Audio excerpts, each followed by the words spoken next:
দীর্ঘদিনের হুঁশিয়ারি আর প্রস্তুতির পর অবশেষে ইরানে আঘাত হানল ইসরায়েল। পারমাণবিক কর্মসূচি রুখতেই এই হামলা বলে দাবি তেল আবিবের।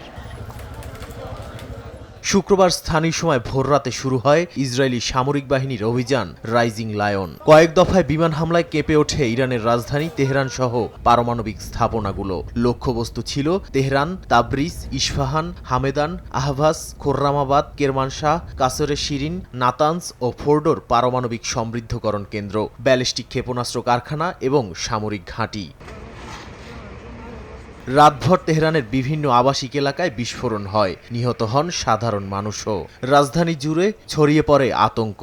ইরানের অন্যতম গোপন পারমাণবিক স্থাপনা নাতানজে দেখা যায় ধোঁয়ার বিশাল কুণ্ডলী। এছাড়া ইসরায়েলি গোয়েন্দা সংস্থা মোসাদ ইরানের অভ্যন্তরে একাধিক গোপন অপারেশনে অংশ নেয়, যেগুলোর মাধ্যমে ইরানের বিমান প্রতিরক্ষা ও ক্ষেপণাস্ত্র কমান্ড পোস্টগুলো অক্ষম করে দেয়া হয়।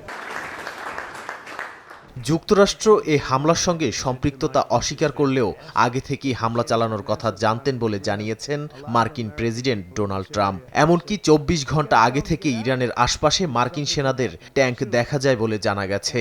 এদিকে ইসরায়েলি প্রধানমন্ত্রী বলেছেন ১৫টি পারমাণবিক বোমা তৈরির মতো ইউরেনিয়াম সমৃদ্ধ করেছে ইরান, আর ৬ বছরের মধ্যে তারা ২০,০০০ ক্ষেপণাস্ত্র তৈরি করতে চায়, প্রতিটির পাল্লা ইসরায়েল পর্যন্ত পৌঁছাতে সক্ষম। তাই এখনই পদক্ষেপ না নিলে ইসরায়েলের অস্তিত্ব থাকবে না বলেও জানান নেতানিয়াহু।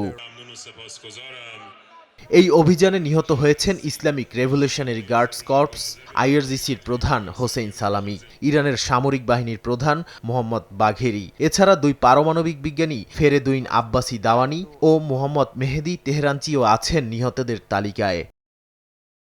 নাদিম মারজান, সময় সংবাদ।